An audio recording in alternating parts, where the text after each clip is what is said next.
Welcome everybody.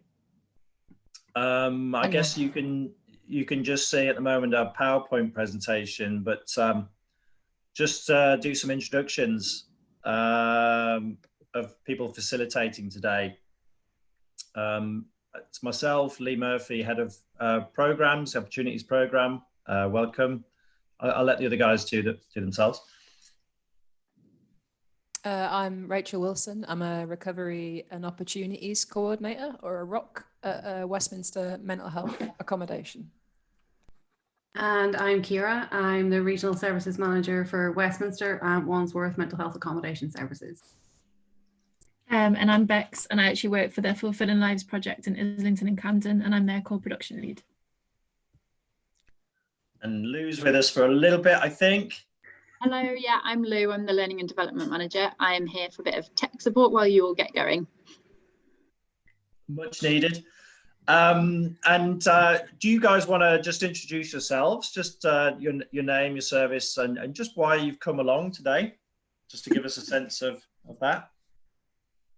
My name is Amina Al-Amin, Key Project at 17 King Street. Yeah. Hi, Amina. Amina Al-Amin. What's your interest today, Amina? Just I would like to know what is going on in the conference. Okay. And I'm happy to join SHP. Thank you. Great, thank you. Thanks. Hi everyone, my name's Leo, I'm project worker at Keene Street, also here with Amina. And I've just come along, Lee, to just get involved and have a listen. Probably doing lots of listening rather than joining in, but you know, it's just a lot of stuff that is discussed. I just like a better understanding of it. So that's why I'm here. Welcome, welcome. Thank you, Lee. Hi, I'm Paula Veen. I work with the Pan London Offender Service, and I'm part of the unit that does the sourcing for offenders coming out of custody.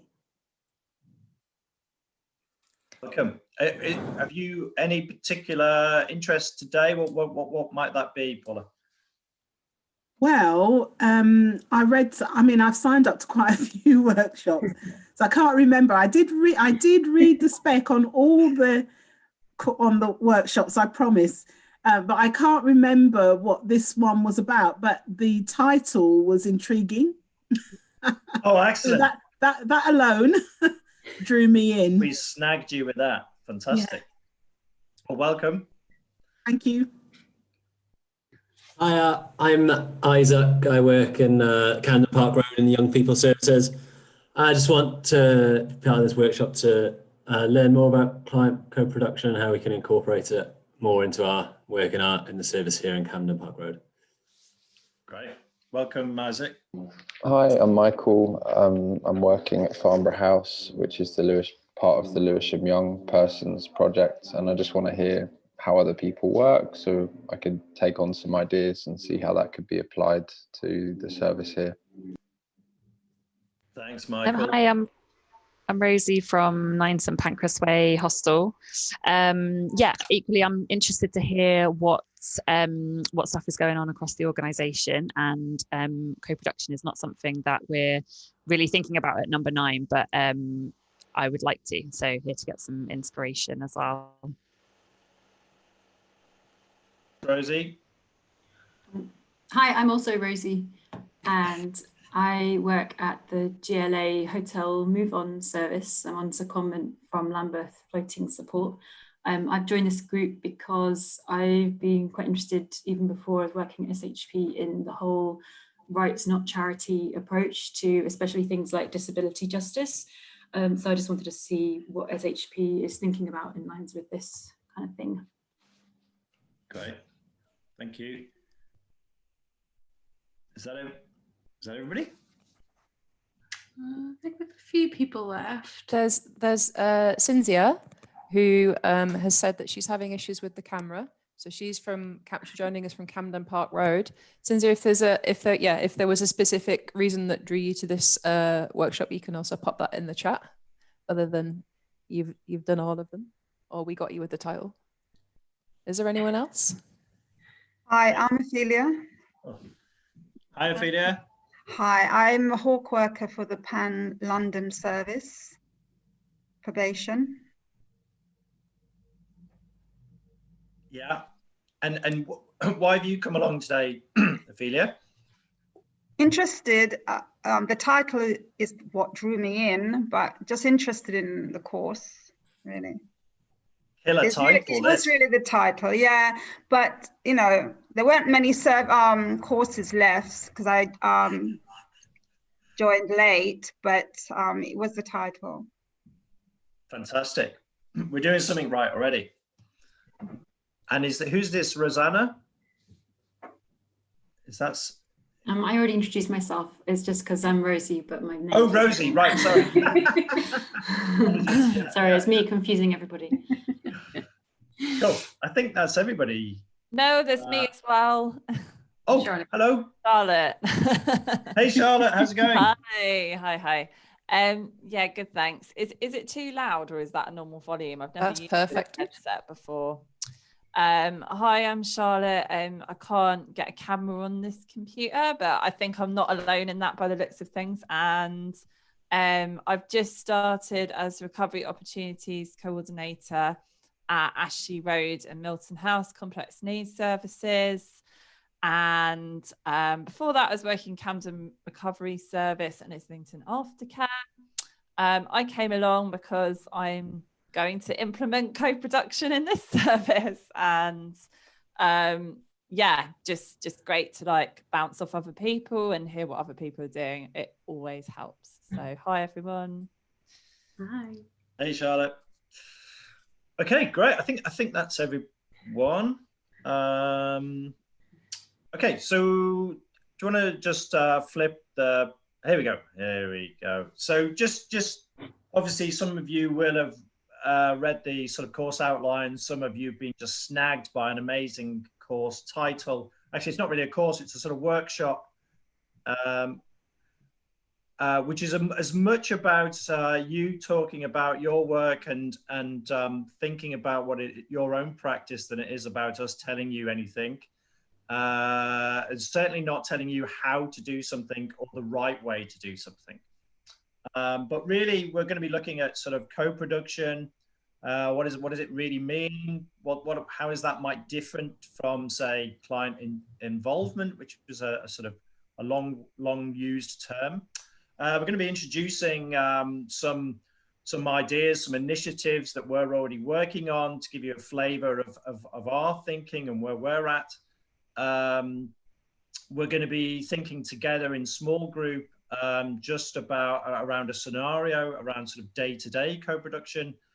We're going to hear a little bit of a Q&A with a client at Keene Street, I think, or Westminster Mental Health Services, certainly, just their thoughts on co-production. And then we're going to have a bit of a reflective workshop session just at the end there, just to wrap up. I'm going to just flip the... Yeah. Okay, so I think if I can pause sharing for a wee second. Sorry, folks. And sorry, it's the wrong slideshow. It's the wrong version of the slideshow. Sorry, bear with me.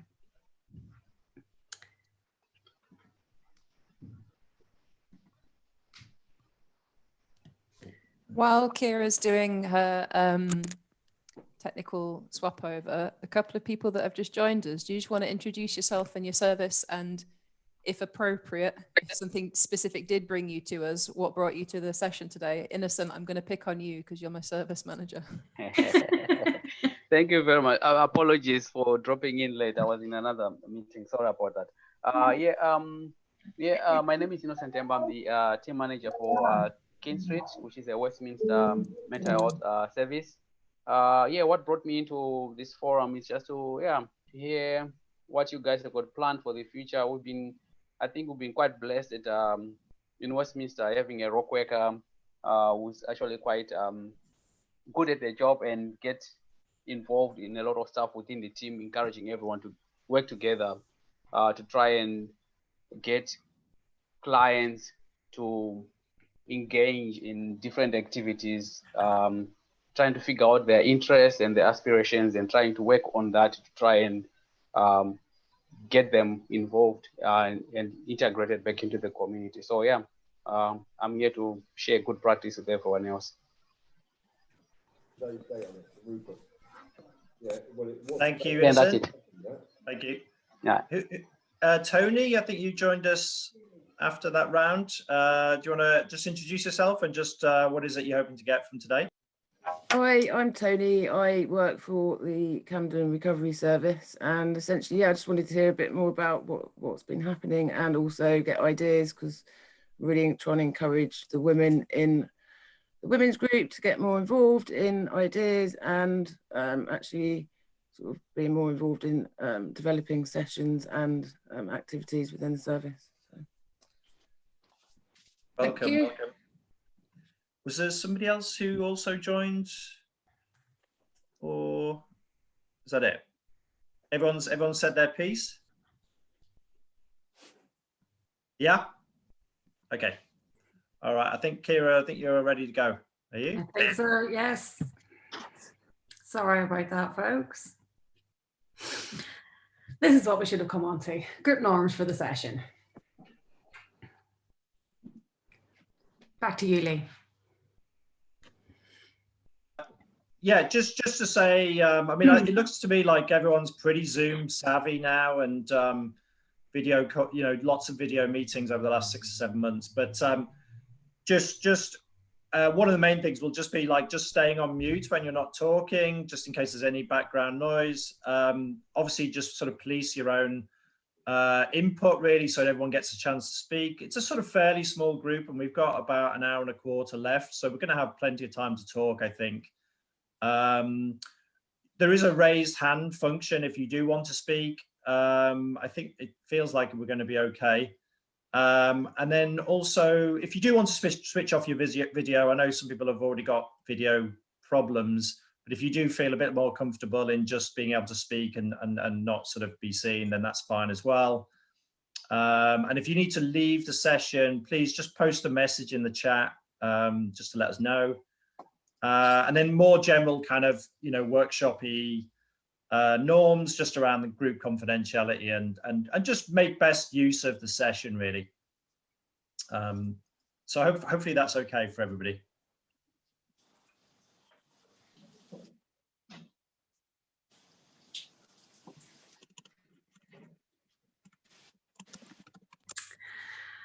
I was on mute, sorry about that. We were going to play a game of Zoom bingo. Oops, I was on mute being one of those. So we're going to have a think about what co-production really means before we move on. So to do that, we're going to look at some of the main principles. But does anybody have any idea of what co-production actually is that you'd be willing to share? Anybody? Nobody knows what co-production is. Innocent, go.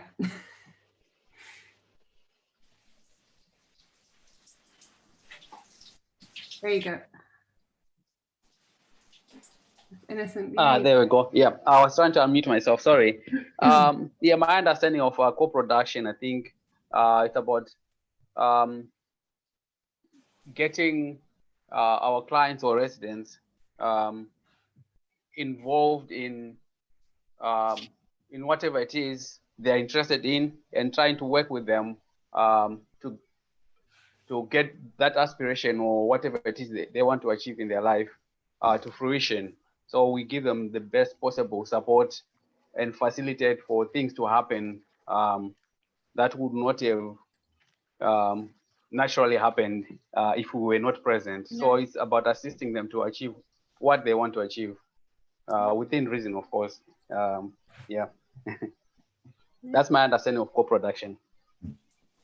Any developments on that from anybody else?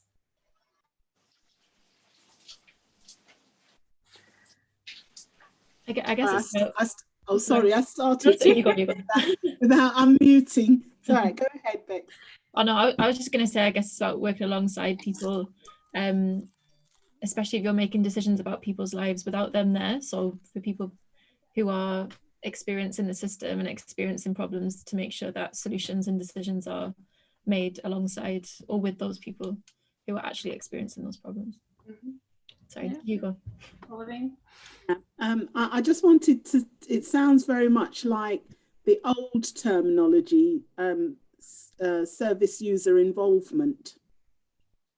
Is it based along those lines? Service user involvement was more about... Oh, you've accidentally muted yourself there, Pauline. Sorry. About making use of any money that they had allocated to them to move forward with goals that they wanted to put in place for their lives, and that it was really all about them and that they would make the decisions. That's what I understand the old system of service user involvement to be. Is co-production along the same lines as that? I was thinking when I was listening to others talking. Yeah, I mean, I think it differs from that slightly. With service user involvement, I think there would have been a little bit more control over how involved maybe someone became. So co-production might be a development of that. When we were putting together our thoughts for this workshop, we came up with, I mean, they're not entirely our principles of co-production, and we will send these out as a resource afterwards with the references used as well, but we came up with some core principles for co-production. So equity and equality, shared power, and I think those two, I think particularly the shared power, when we're thinking about power, we're thinking about paying attention to it and actually devolving some of it so that services don't own all that power. Mutuality, two-way relationships, so giving and taking, both from people using services and people delivering the services. Facilitation, not delivery. So our role, to be truly co-produced, our role should be thinking more about facilitating things to happen rather than actually doing and making them happen. Peer support, which I think Rachel's going to give a little sample on in a little bit as well, to develop that, to kind of show what that would look like. And blurring the boundary between delivering and receiving services, building capabilities and accessibility. Does anybody have any thoughts on those?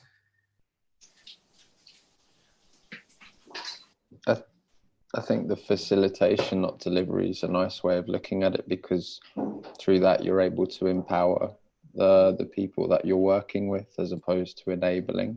And I think that's what we try to do here as much as we can, is to sort of give the tools for the young people to do what they want to do, as opposed to making assumptions and saying you should do this and that and the other, I suppose. Yeah. I guess my thing would be, in terms of service delivery and limitations of service and boundaries and all the other things that go with supporting individuals, how is that managed? You know, if you're saying equity and equality, shared power, how does that fit in with policies, procedures, all the formal stuff around service delivery? I think it is quite difficult. I think it goes back to what Bex was saying. You know, if we're delivering services that are around supporting people with specific challenges or adversities or disadvantages, they should have a say in how those services are created. And I think, you know, co-production happens at many, many different levels. There's the service production side of it and service development, and then there's the day-to-day type stuff. And it is very different from very different services. Because Pauline, did you say you were in the Hawk team? Oh, you're on mute. Yeah, no, I'm not part of the Hawk team. I'm part of the Pan London Offender Service, which is so the Pan London Offender Service has different teams within it. Yeah, I'm part of the PRS team, so I help to source accommodation after the Hawks have referred clients to us. Yeah. So that service I think it would be a lot harder to co-produce.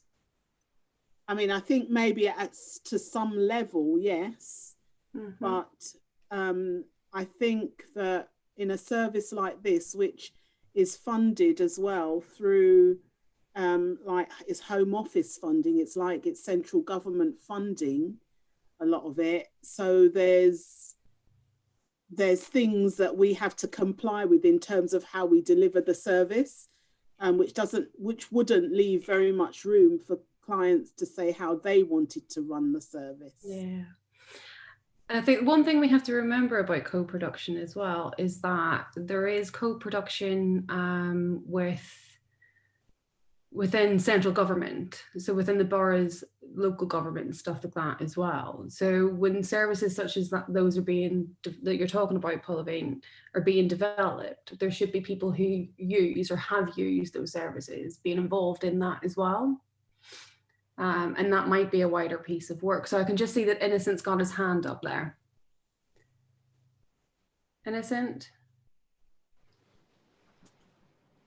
He's struggling.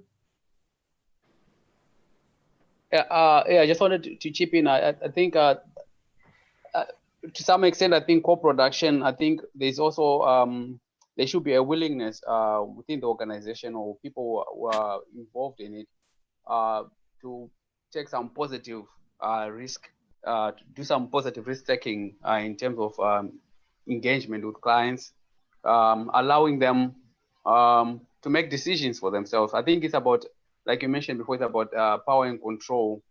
The more you take away from people, the more likely they are to be less engaged or involved in whatever is going on around them.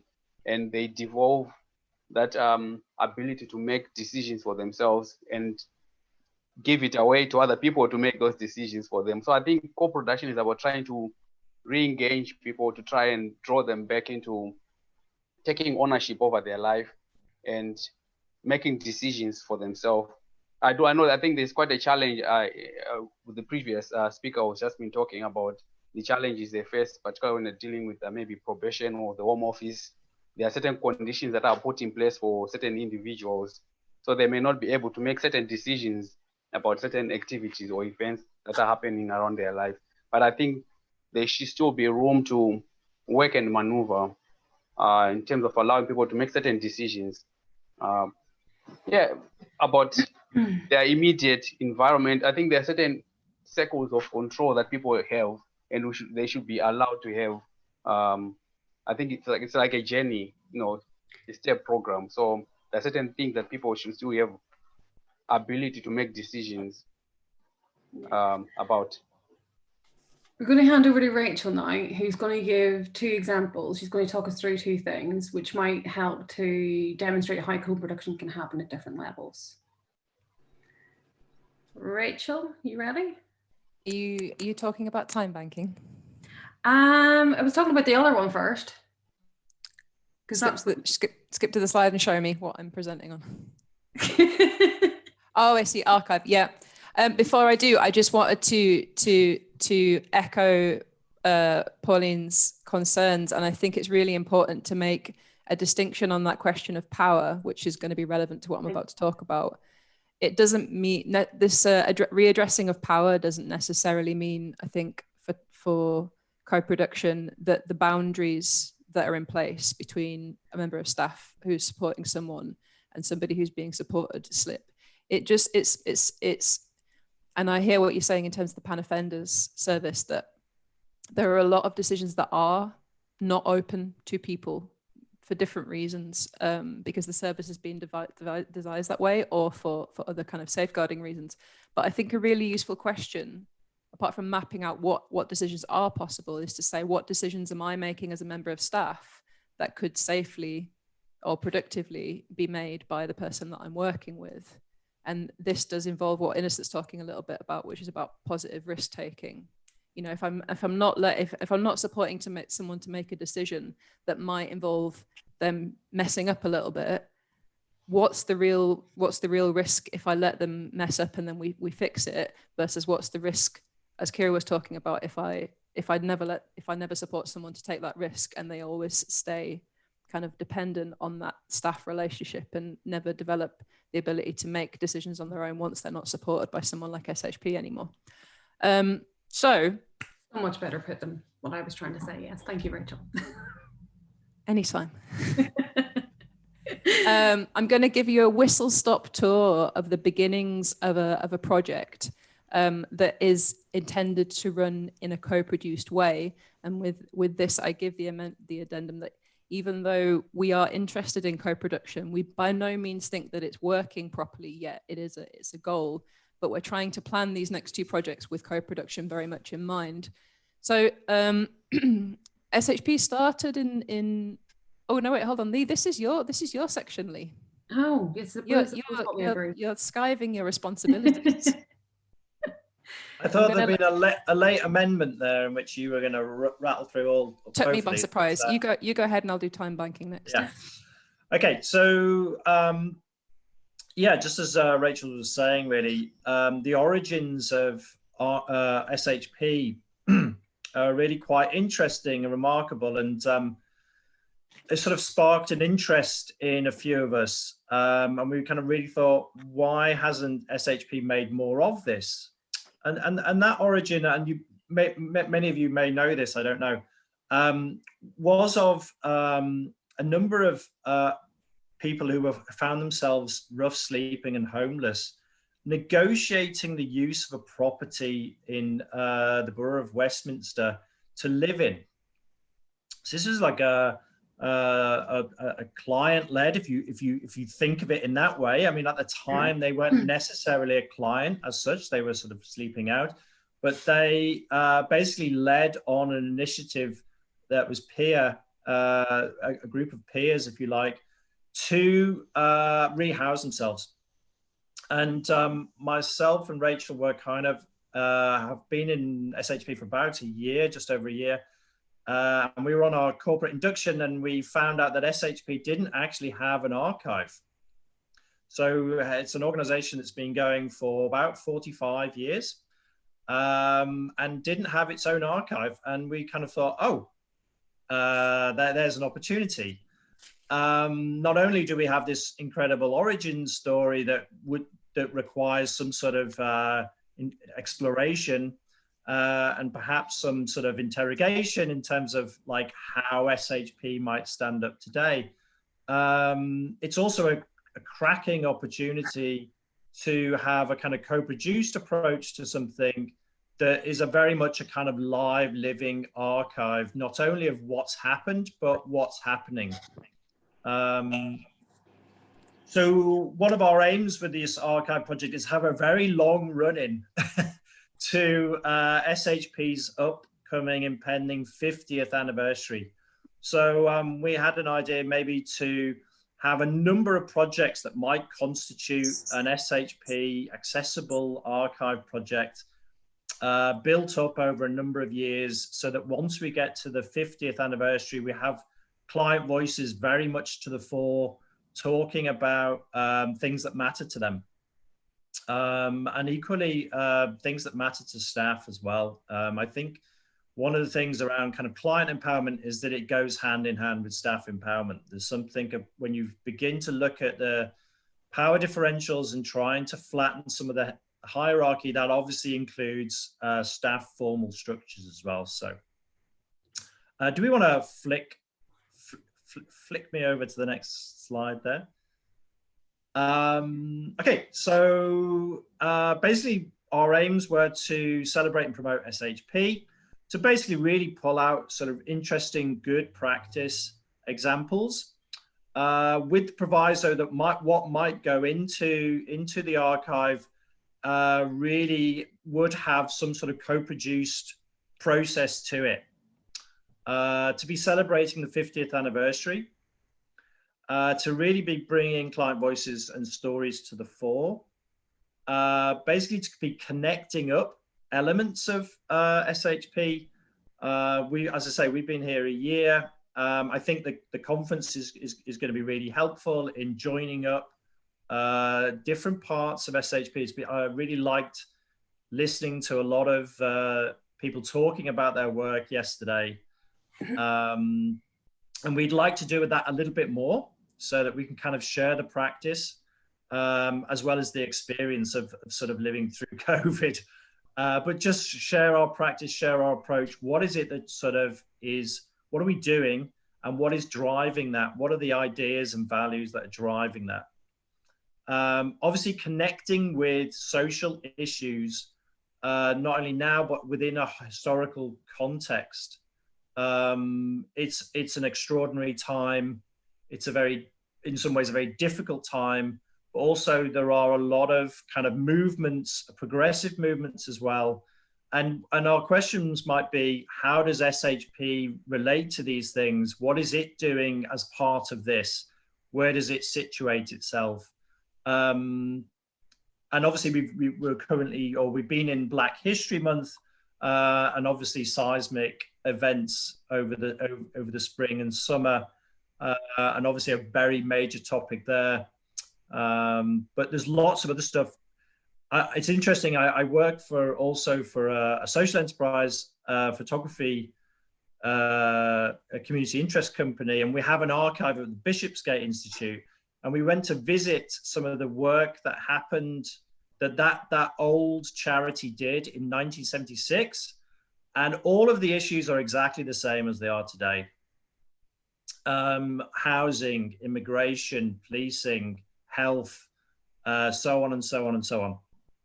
So it's quite interesting, I think, to take what's happening now and sort of engage clients in what are very pertinent issues to them, but to do that in a very creative way, and then whatever is produced is accessible enough for people. So we're not looking at a dusty archive library, as much as I like dusty archive libraries. We're looking at something that's very fresh, that's people can engage in, and that we can kind of bring people's stories and voices to the fore on the issues that matter to them. So some of the examples that we are going to be working on is one, a kind of walking history group, like a walking tour that could be co-developed with clients. So that not only could people within SHP go on that tour and develop that tour, but also that other people might be able to do that as well.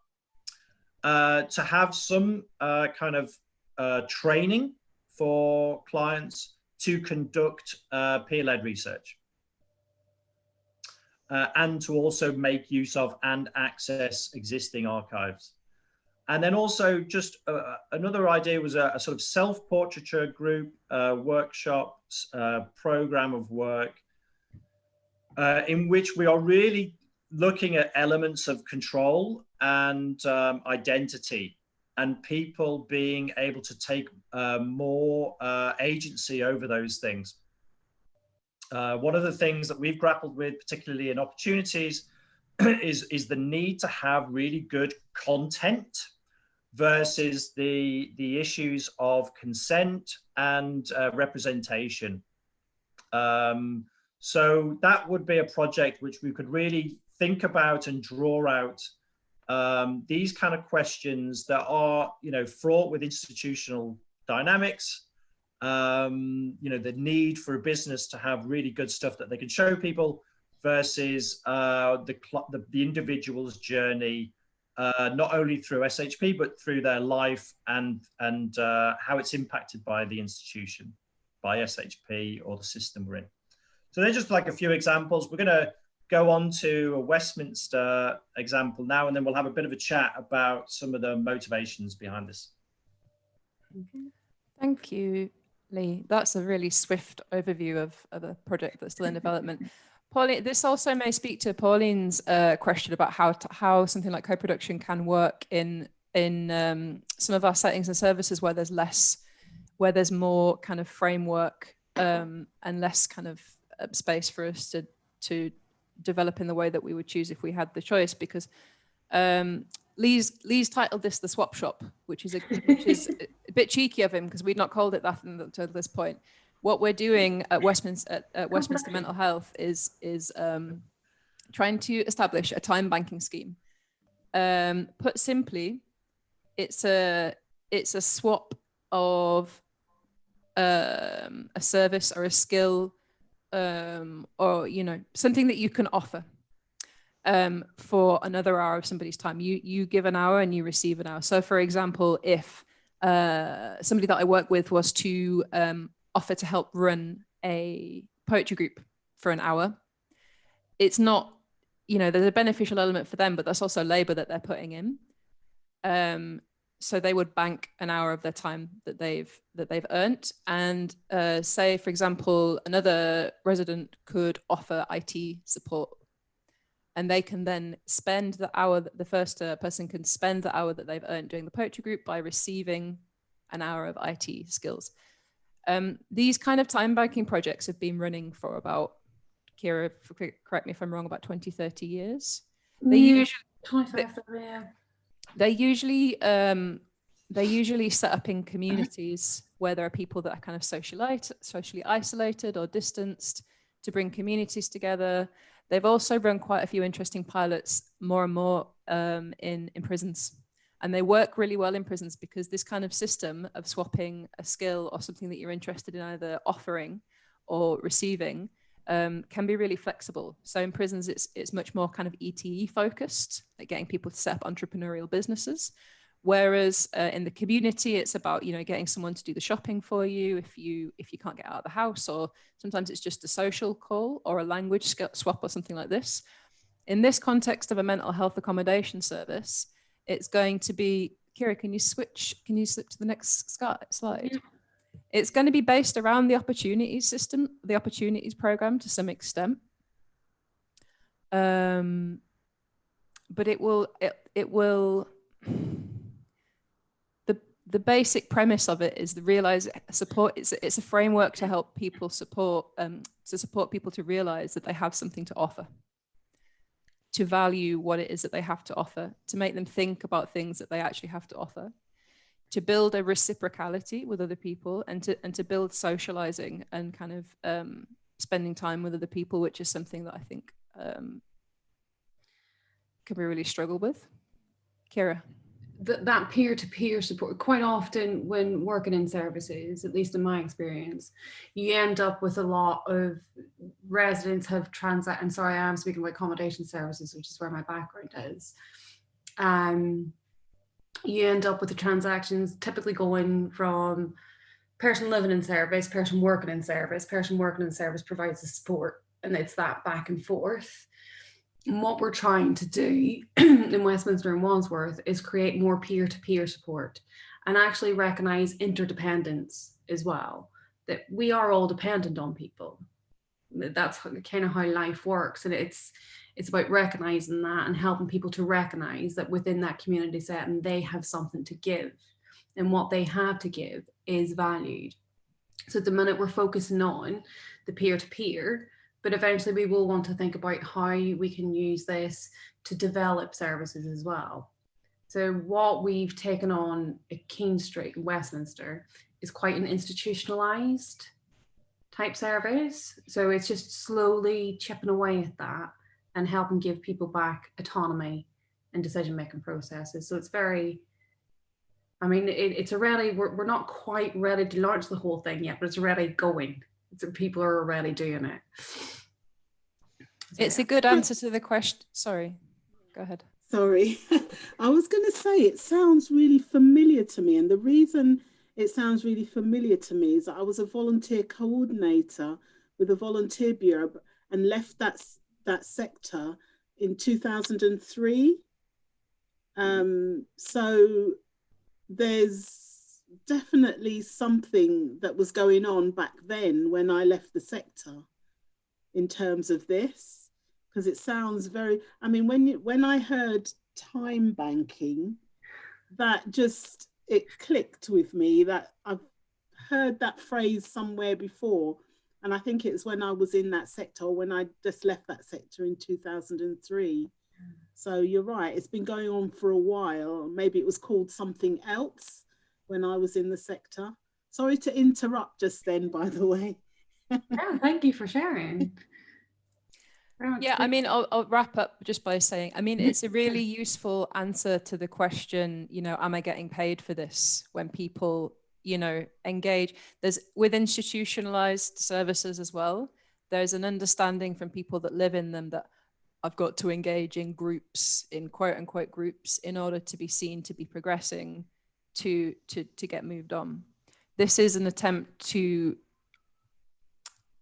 widen that and break that down a little bit, to figure out what you'd actually have to offer and what you actually really want to do with your time. And I think it goes back to that point about accessibility as well. So accessibility, particularly, you know, people value different things and have different things to offer. Whereas if we're just saying this is what we want, you know, these are the kind of typical norms that we want, it doesn't make it accessible for everybody. And saying, you know, with a lot of our services are institutional, people have been there for quite a long time, because what it is typically that they've had to offer in the past has not been considered mainstream, so to speak, if that's a better way of putting it. Can I just add something? Hello everyone. In Haringey, we used to run a service in Haringey, and they had this credit system, which was like virtual currency, if you like, and there was these little credits you could get. They're called time credits. And generally people kept the time credits and didn't do the activities. So like, for instance, there was a school nearby who kind of donated some stuff to the service, and they gave all the time bank vouchers to the school so they could all go ice skating. But when we collected them, there was something like 600 pieces of paper. So people will really, and we work with a lot of skilled people, and I think that somebody given their time on something that they enjoy would be really, really good for their own self-worth and their own self kind of esteem. Because I remember a Flick client forgot that he knew how to play the guitar, and when he played the guitar, it was like he was a different person. So it's a really good idea. I really like it. I've seen that happen as well. Suddenly someone pulls out a guitar and they're playing like really well, and I'm like, how long have I known you? Is this the first you're telling me? But on a practical level, we are being supported by Time Banking UK, and they did flag this as a thing that you have to make sure that people don't hoard, that you have to be, this is where the support comes in. You're not there to tell people what to do, but you are there to support a system in place to help them figure out what they want to do. So supporting people to offer something and to spend it at the same time. And they'll be more likely to turn up if they've arranged it themselves, because they've invested into the activity themselves. Yeah, absolutely. Amazing idea. Yeah, and it puts aside that question that the ROCs and the ops team often face. It's like, what do you do if nobody turns up to your group? Well, people are more likely to turn up to the group if they've organised it. And can I just ask, how is this recorded as a benefit for the client in terms of a CV, for instance, or a list of skills and qualifications that they have to offer if they are then building up that sort of thing for themselves, if they want to go into employment or service or something? I mean, how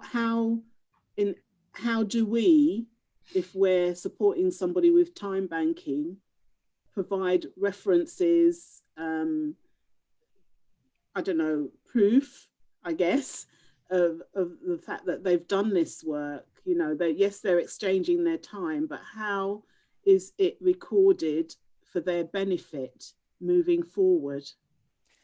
I would say, I'll come back to that question, but I would also say you could also think about it in terms of what could you feed into the time banking system so that it aided getting a job, learning how to do CV. Like, which one of your clients knows how to write a CV really well? Will they offer that support to their peers?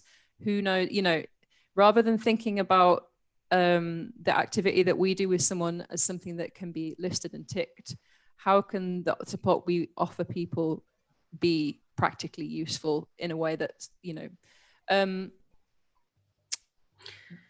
go on, Kira. I can't remember what I was going to say. My mind went completely blank. Sorry. There is also mindful of time as well. Just I would think about what practical things that you would want to put on I would work from the point of time bank system of what do people want to offer, yes, but in this kind of system, what do they need, and who might be able to, it's a bit like Free Cycle. You've got requests as well as offers. Like, what do people actually need to get where they want to go, and especially in kind of offender services, a lot of people end up starting kind of entrepreneurial projects. And then how can they, and you can also open up one time bank onto another. And that also has to be done with a lot of care in a lot of our kinds of services, but it is possible to feed outside agencies into the time bank. I guess the reason why I raised that is because going back and from experience, that same question you mentioned earlier, it's similar. Am I getting paid for this? What do I get out of this? Yes, we know they're getting the skills and experience or getting to enjoy doing what they're doing whilst they're in the time banking scheme. But at the same time, they want to walk away with something solid in their hands.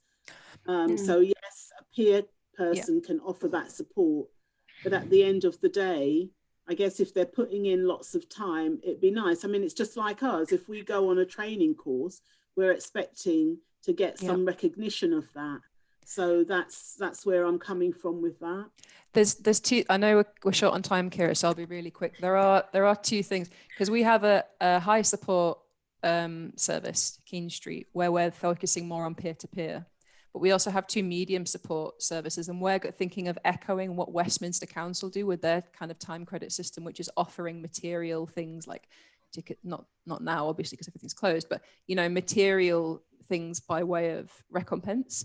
But also when we send out the resources for this session, I'll also send out a link to a text on, you can actually receive payment if you engage in co-produced or research-based activities. There's an interesting text which guides you through how to do that.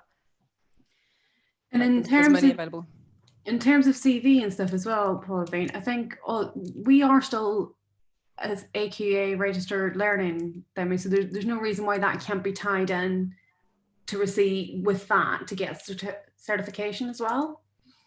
So yeah, just a thought might be worth exploring. But yes, we are short on time.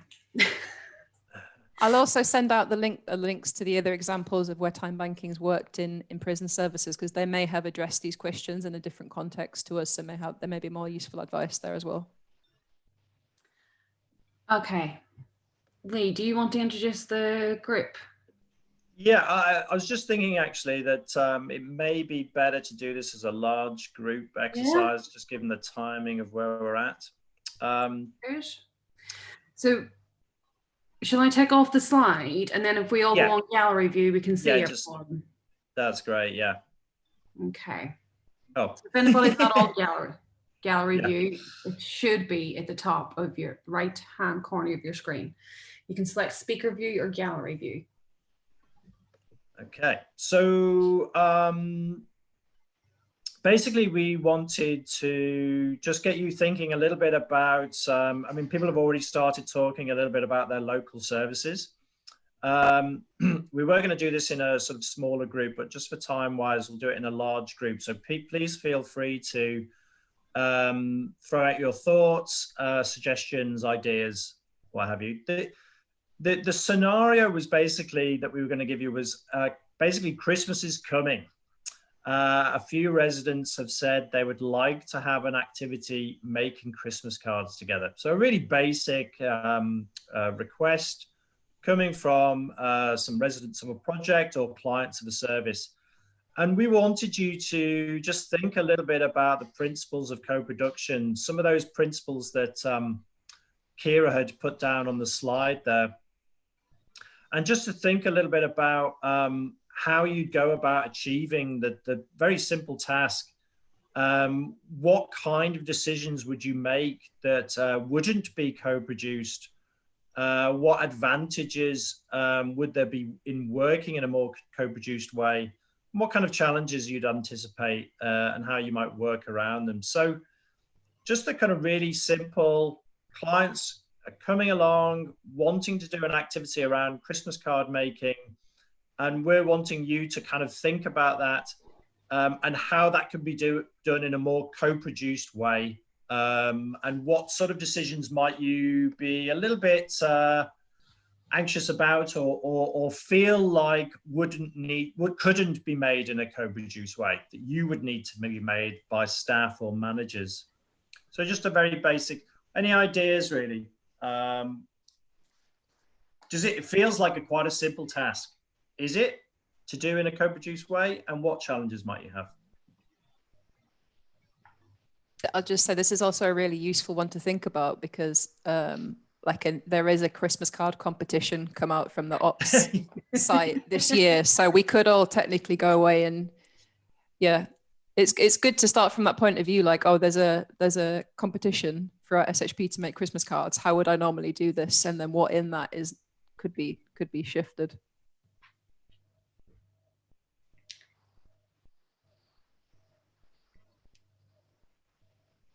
I guess maybe a place to start would be working out if any of the clients have any background or history working with materials and arts and crafts and things like that. Perhaps you could appoint a client to have a lead on the sort of doing it at a craft level. Maybe that's the first step. You could see if someone is interested in doing that. So so sort of strengths, what strengths are there that people have? And then maybe there's something about roles and allocating roles or developing roles. Okay. What else do people think? Yeah, I was going to say maybe at the start when you want to get a group of people together who've got a lot of ideas, people can be on, there's a risk that people can be on different pages, but that's really normal in any group situation or when you're trying to start a project with anybody. So yeah, Michael, I think that's a good idea. Like if you start by saying, we want to get this group together, what are people's ideas and what skills and expertise do you have? And then from that, set the group up already knowing what people are interested in. And then in that group, kind of making sure it's really open and there's, I don't know, boundaries and a contract set up in a normal way you would work. That would be like a challenge, but yeah, a way of resolving that. What when you say boundaries and a contract, Bex, what kind of examples might you've worked with in the past, perhaps that people could relate to? Yeah, I guess it depends on the group because the first thing you have to do is get people together, and there's you can have separate conversations with people saying the accommodation or the service you're in, but you have to get people together eventually. So I think the first thing you should do is say we're all here because we want to be involved. We've all got ideas, which is really brilliant. But what are the things we need to be able to sit in a room together and be heard and feel safe? And people are probably used to doing that anyway, if people have been part of groups and understand the boundaries of the service as well. Yeah, I think it's the number one place to start is because some people feel really confident talking, others might feel intimidated in that, and to be able to do co-production well, everyone has to feel safe.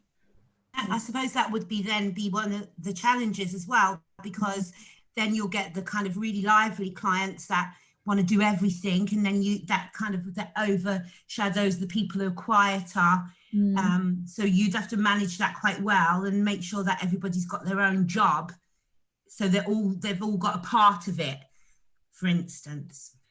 Exactly. I think one of the things we find in terms of creating safety for people is to have that boundary of this is the group and this is when we're doing it, but actually you don't have to be confined to this space the entire time.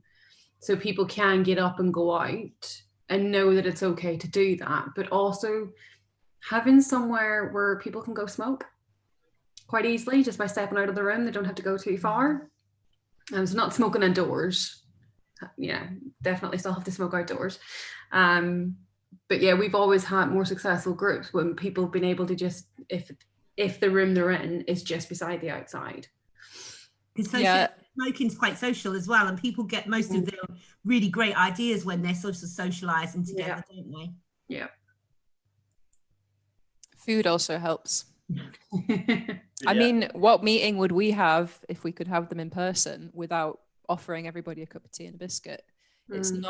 It's not an incentive like, you know, you do the thing, you get a treat. It's a kind of a common courtesy. I'm also thinking about the person who raised this in the first instance, and thinking about what Eloise mentioned in her video yesterday about the Britannia, when one person seen the dentist, and then that resident went and told everybody else about how great this dentist was, and then everybody was seeing the dentist. So I think they could play a really pivotal role in getting all that set up. Yeah, I think that sort of forming of the process, you know, what are the tasks that need to be done in that, and who's going to do them, rather than you're delivering something that then people receive. I think that's probably the difference, isn't there, between you were talking about your principles earlier on, facilitation rather than delivery. Yeah, and I think that's one of the challenges as well. People are used to having things delivered rather than, you know, that can be a hurdle to overcome. We'll get to this in the little audio clip later on. Is there any other challenges that people would find with this, or areas that we haven't touched on yet that you think would be important? I think that one thing that definitely helps with any kind of co-production is making sure you're allowing a lot of lead-in time, because I mean, a lot of things get done too short notice because, you know, we're all under pressure and whatever and busy. But I think making sure that there's enough lead-in time for clients to get interested and have those conversations and ask questions or whatever, even with something really simple, is like so important, because as you say, like word spreads as well, and it's like if one person hears about something, they might tell the other clients, but you know, that might, you know, they might tell people when they bump into them. That might take 2 weeks of telling people. Do you know what I mean? Or I mean, another thing is that hasn't been brought up is maybe getting like clients to like design some kind of marketing for it. Do you know what I mean? You might in a lot of services, especially accommodation services, there's like a lot of posters and stuff. So like not necessarily a staff member designing a really fancy thing on like some kind of design software, but like just getting a client to like make like a poster with like whatever they have available, or if they don't have anything available, asking what they want to have available, or you know, trying to help someone to like learn how to use something to design that poster, you know. So there's like so many levels of potential co-production, even with like such a simple like activity. So one of the but challenges, that's again where like sorry Amanda. Oh, sorry, I was going to say one of the I was just saying that was another do you want to finish and then Amanda, you can come in? No, me and the band both like to talk. We know each other well. No, but I was just saying that's another thing where like the lead-in's so important, because those little things can like take time for both staff to facilitate and, you know, clients to like voice wanting to get involved with, or, you know, so yeah. And at the same time, having enough time to do something is really important, but also not making it too long, so then people lose interest, because actually our clients, they kind of want to see things straight away. They want to see the results. But what I was going to say is, if they don't turn up and they lose interest, and what do you do then? Do you carry on being the deliverer, or do you say, oh, right, the program's over now because nobody's interested? Does anybody have any views on that? I think Michael probably say something as well. Yeah, I think because you said earlier, I think the art to facilitate things, you always have to record things, and also maybe have a sort of backup plan if people do drop out, and so you're not taking away people's sort of co-production, and you're not completely delivering either. You just as staff are responsible for knowing what happens. If no one shows up, then maybe you don't do the workshop. But if a few people drop out of their respective roles, it's just good to note down what they were going to do anyway, so that you can fill that in within limits, I guess. Because it's a difficult one, isn't it? Because quite often, at least, Rachel, I know you were going to say something, I just want to quickly say that sometimes it's about trust. People are testing, can they trust us to actually hold these spaces and allow them to do this stuff? Sorry, Rachel, you were going to say something as well. I will, but Innocent, you've got your hand up. Do you want to go first? Yeah, sorry, I was just gonna say the same thing Kara just said. It's about allowing time to hold the space. Yeah, to hold the space. I think it's very important. I think we've experienced this at King Street as well, where activities were planned to take place and people didn't turn up. But I think the mere fact that Rachel, the rockwork, actually was holding that space consistently, you started to see people creep in, you know, one at a time, or having affording people the ability to be able to drop into a session and also to drop out as and when they felt that they wanted to drop out. So not putting too many constraints or restraints, but being able to hold that space over a period of time. I think that's why it's important to plan ahead as well, give sufficiently time so that, you know, we are able to do that. I'm aware that every service is really different, so I can picture the service where there's like 4 or 5 people starting to have a row about who's doing what. But with King Street, as Kira said, it's quite institutionalized, so it's very quiet. People are very reluctant to come.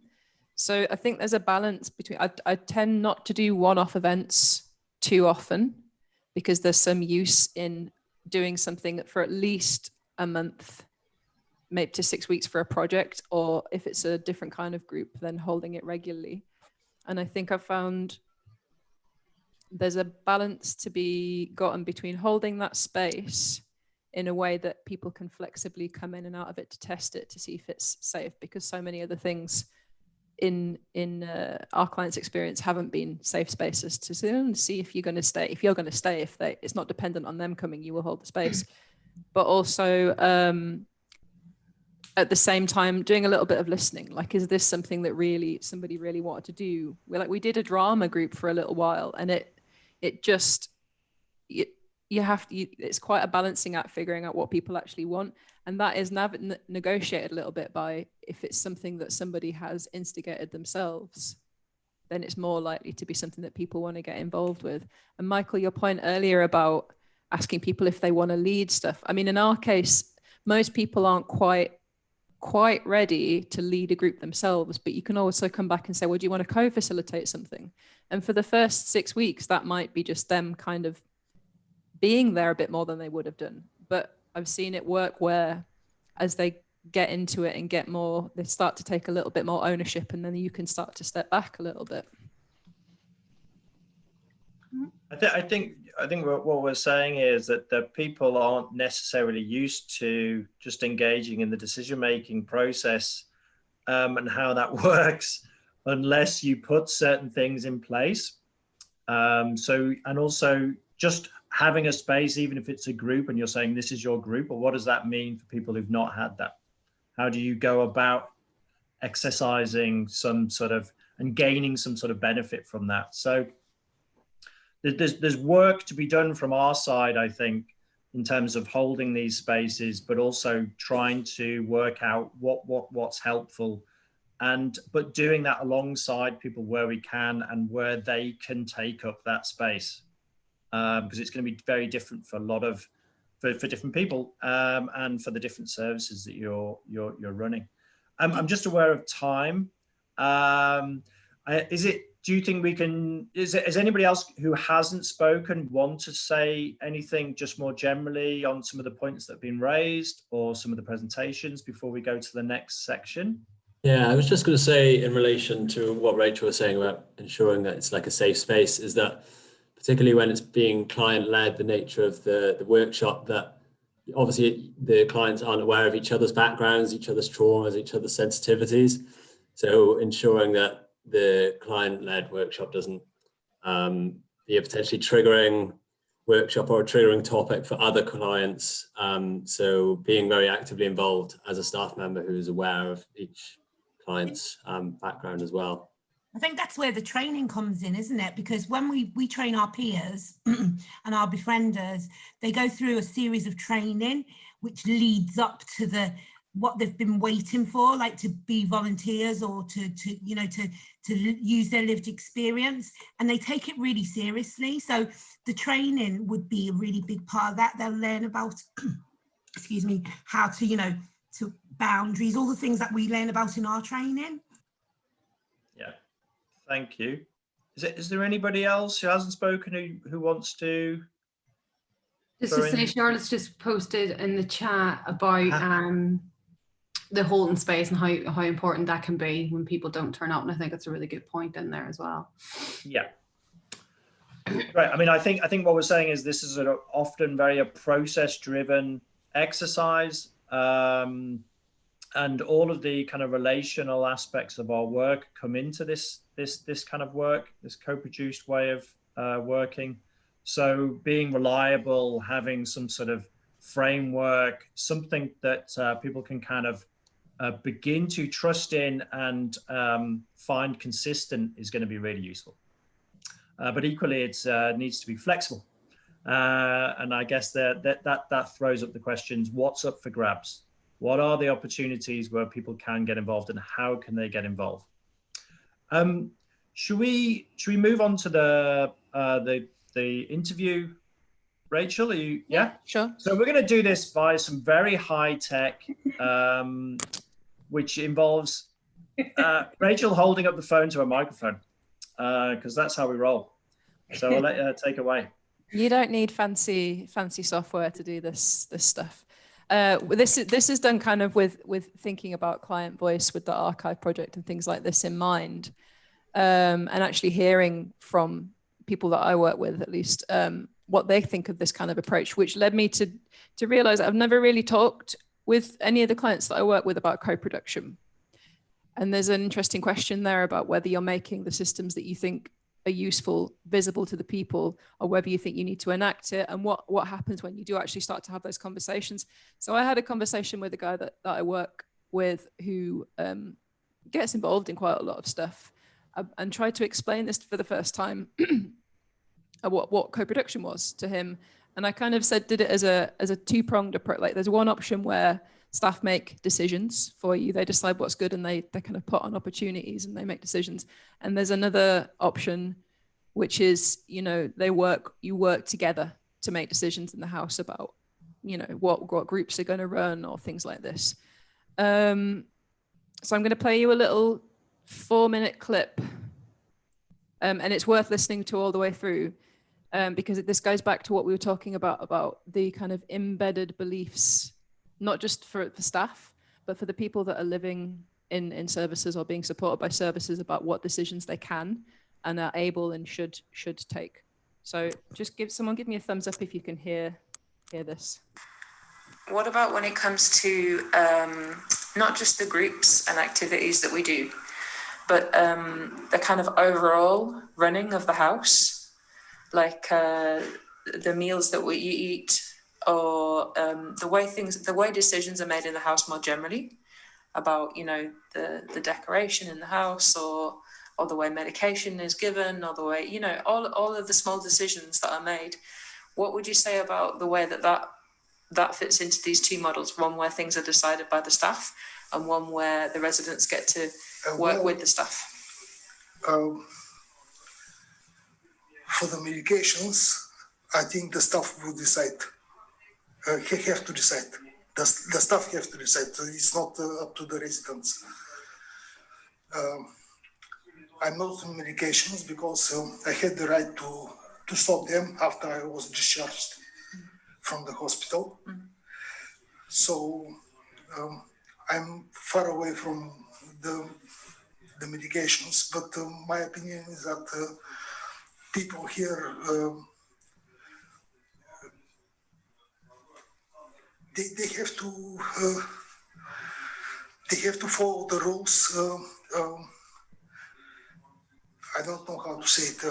grounded by the SHP about giving the medications. They have to listen to this because it's for their own good. So although these medications are not very good, but. And what about things like the canteen and the food downstairs? Well, 2 years ago, I stopped eating in the canteen because the noise was too much. The residents are not only eating, but they're speaking, they're shouting. I can't have a proper meal. That's why I stopped eating in the canteen. The food is good.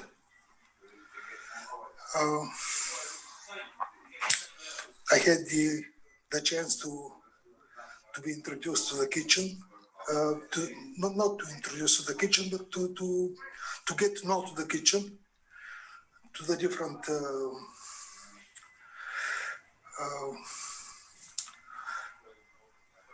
to the hobs, to the oven, the frying place, the worktops, everything, the sinks especially. So one of my ideas is if it's possible to work in the kitchen, to help the chefs, because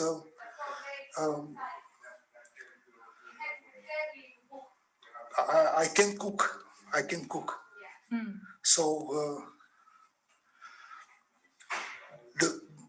the basic things like chopping or filling or preparing the food for cooking, I can do this. So this is one of my ideas if it's possible to work in the kitchen. So this would fall more into the second category. Sure. Yeah, that's really helpful. So we had quite a long conversation and we spoke about a lot of different things about, Ivan's capacity to even go and pay service charge, which he started at the beginning saying, well, I can't do this on my own. But then we talked about other journeys that he'd learned to make. And I said, well, how did you get to this point? He said, well, somebody showed me a couple of times and then I know how to do it. And I said, well, what about the service charge? If somebody showed you how to go a few times, do you think you could go on your own? He said, well, yeah. So there was an interesting tension, Ibex, in different arenas of Ivan's life, and he knows the full context of the SHP conference and that I'm sharing this today. So he thought this was quite interesting that we were doing this today. In some instances, he's like, no, for your own good, I can't, or I can't do this.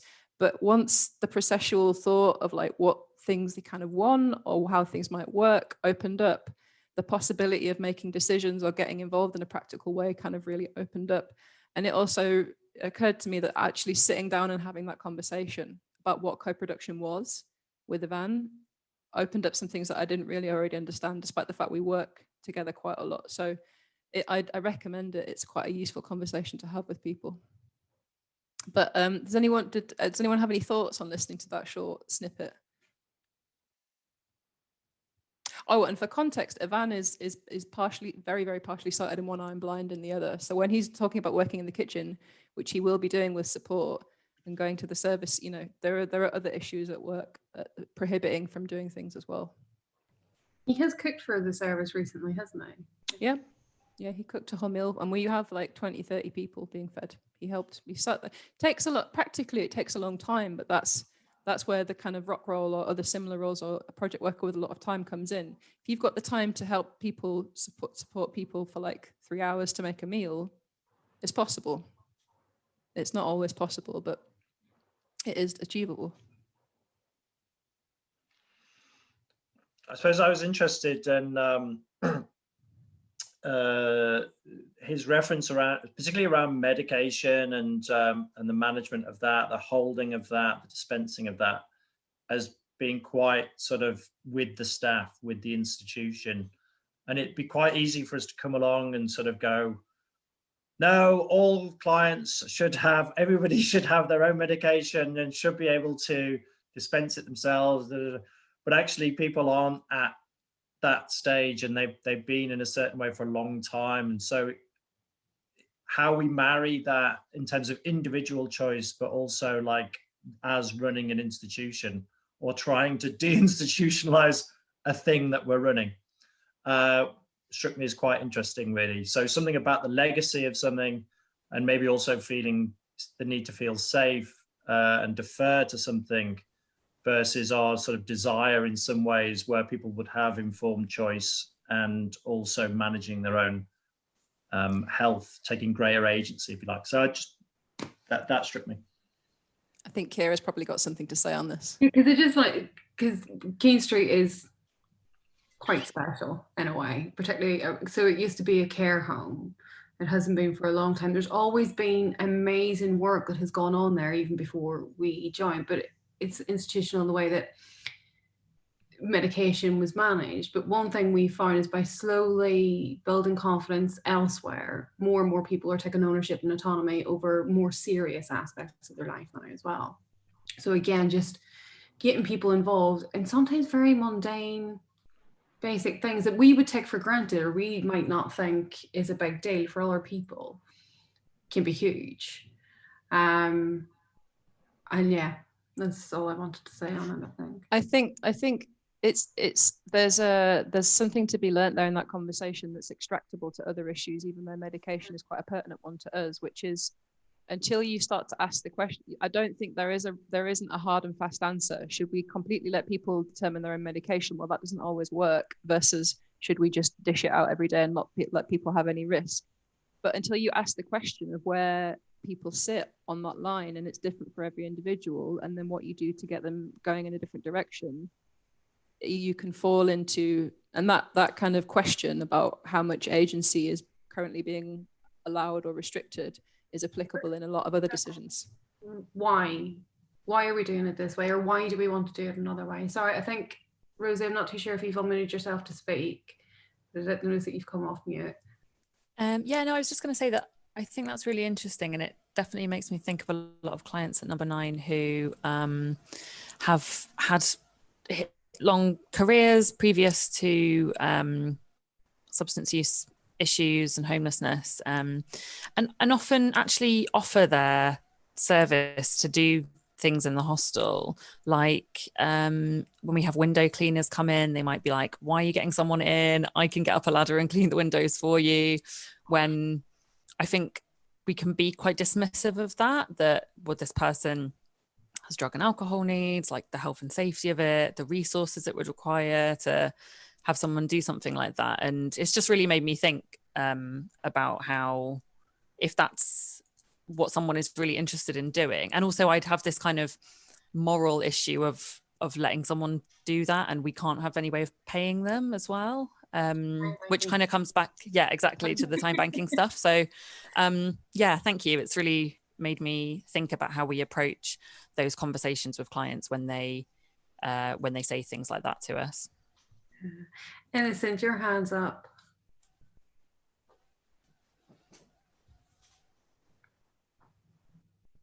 Yeah, I'm in agreement. I think it's about having the conversations with people. Sorry, can you hear me? Yeah. Yeah, I think it's about having a conversation. It's very important to be engaging people in conversations to find out where they are at, and making them understand how we are approaching the problem, but also having the freedom to maneuver as well. Because, like you said, there are some people who are not yet in that position to be able to manage their own medication. And that is quite contrary to what the ethos of SHP, which is to try as much as possible to give people ownership over their life and manage their own affairs. But yeah, just having that understanding and trying to get people to understand where we are working from and how we are trying to support them, then we can start having the conversation about how we are going to manage to get them to the situation where they start ending up managing their own medication, but not to rush the process as well.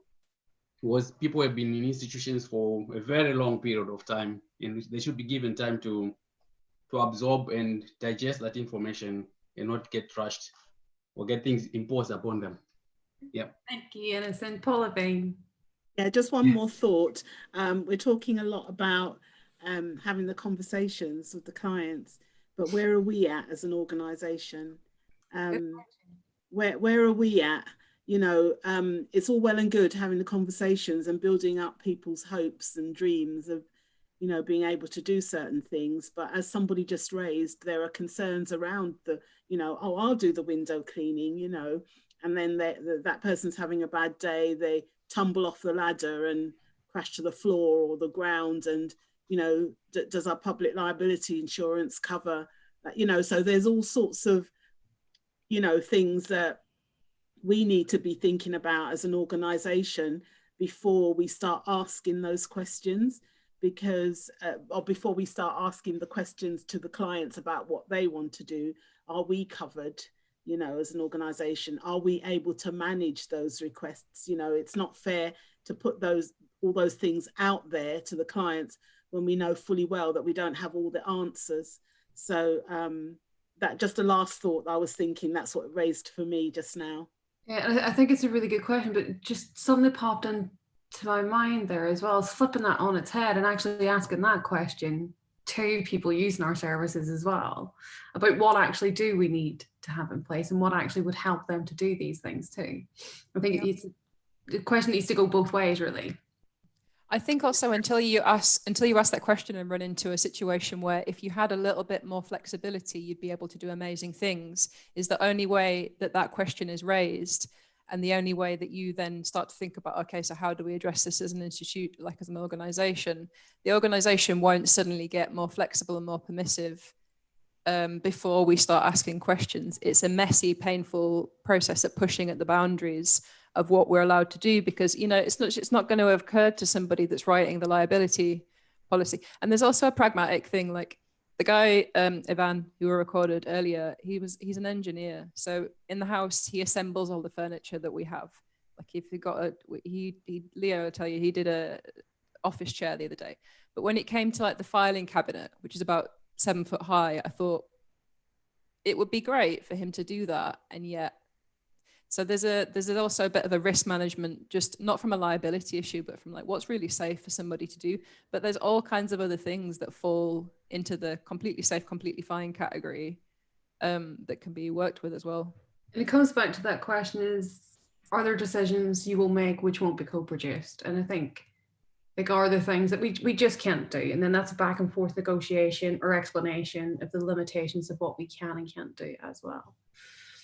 I think just on the general principle of having the conversation, then that's not off limits. And just going back to SHP's origins, Westminster didn't give Dennis Handfield and people who were sleeping rough a house before they asked for it and before they put a case together. So I think rights and not privileges, but rights and sort of benefits and progression doesn't happen unless people push for that. So there is that sort of sense of us engaging in a kind of dialogue, really, as well as creating opportunities that we know people can take up. And then how do we help them take up those spaces? I guess those opportunities?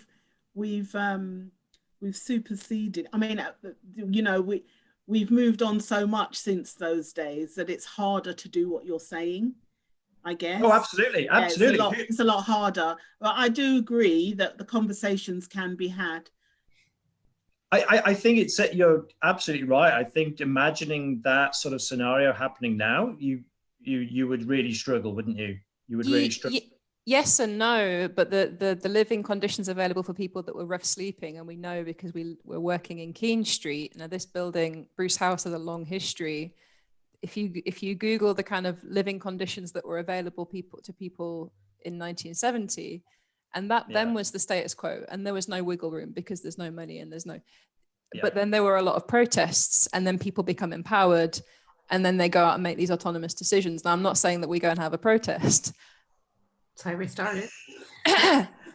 However, there's for things to really change, there has to be a vision beyond what status quo is. And just that dialogue, getting those conversations going, I think, and then creating those really day-to-day opportunities. So we're just aware of the time. Innocent's got his hand up. Sorry, Lee. Innocent, is it you again? So polite. Just jump on, Innocent. Sorry, yeah, I just wanted to say that to raise an awareness that we are not working in silos. We are not working alone. We've got other agencies and other departments within SHP that we can work as well with to make sure that we are fulfilling some of our clients' aspirations. I know within SHP we've got the opportunities team. It doesn't always have to be something about work. It can be something fun as well. I don't know, we do have a client in King Street who's been doing some golfing. That's something that any one of our clients can do with a simple risk assessment. I think something that is fun, but it's also empowering for him to actually be able to reclaim that skill to play golf, and it's given him a lot of confidence. We've noticed in the service. Now he's thinking of actually trying to engage other clients who do the same kind of thing. So yeah, I think it's about working together and making sure we're assessing other facilities that are available for clients to use to benefit them, as well as to build up on their confidence. That's a really good example of that's a really good example, by the way, of a boundaried power relation shift, because he puts me and his key worker to shame. He's a golfer. He can knock it to the back of the net, and we are like stood there missing the ball. That's a shift in the power dynamics, but in a friendly, but really actually quite useful way. He gets a little boost of confidence. Do we want to just have just last reflections, really, that what this kind of conversation has brought up for you, and also what you might take away with you? Where do you want to go from here, and who do you want to go with? Should we do it? I guess one of the things that jumped out for me was the question that was put earlier is how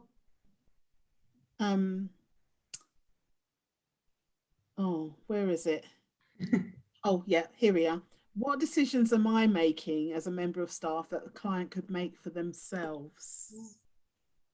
That jumped out at me. Even in my role, I was thinking of some things, you know, in my process. Yes, I don't have any control over what the third party agents, estate agents are doing or offering, but the steps that it might take me to get to that point, what am I doing now that maybe the client could be encouraged to do with my support, of course.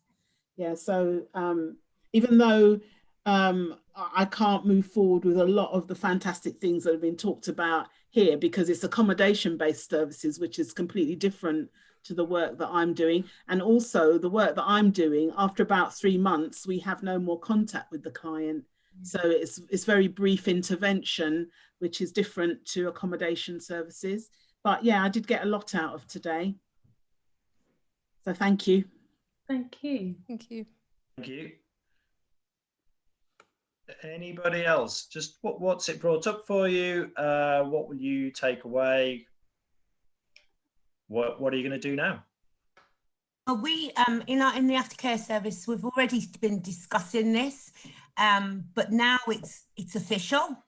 So we were going to do it in the women's group where the women might teach each other a skill, but now it's like official. I'll probably make action straight away because I think it's a great idea. The women's group is already great. That's good to hear. It's going to be greater. Can I just add on to that? Can I just add on to the women's group? In fact, like I'd mentioned about skill sharing sessions within the group, but I keep asking like the women that attend, like, what would you like? What are your ideas? And someone else in their own place actually suggested a skill sharing swapping session. And so it is working, actually having those conversations every time. What do you want? What would you like? you know, and just making that space available for them to feel confident in suggesting ideas. And it's about us, like you're saying, being able to potentially facilitate that happening. So fingers crossed, hey, it will happen. It will be Everything happening. a client says to you, you think, could you be doing that? That's work to do. Well, it is, isn't it? It's like, right, okay, and that's how it goes. So yeah, thanks for today anyway. It's been Thank really you. great. Thanks. Thank you, Rachel, Kira and Lee. Thank you, Amanda. Anybody else?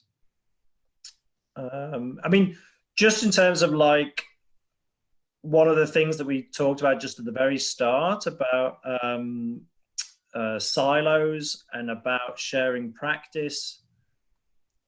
In terms of how you go about your work in the future, would you want or benefit from a regular kind of drop-in type group of some kind, or are there other ways that you feel your confidence and ideas and you know just generally kind of taking this forward that we can help you with, or that SHP can help you with? Or you might have just seen enough of us. I don't know. I think a regular chance to communicate and meet up is really, really beneficial. I think the recent sort of couple of months where we've been able to sort of talk is really, really inspiring, and I think it should continue. I think there needs to be more opportunity, definitely. 100%. Group too. Sorry, Tommy. Innocent. Yeah, for me, I think it's about the history of SHP. I think we don't sing that proudly enough, and I think more needs to be done about it.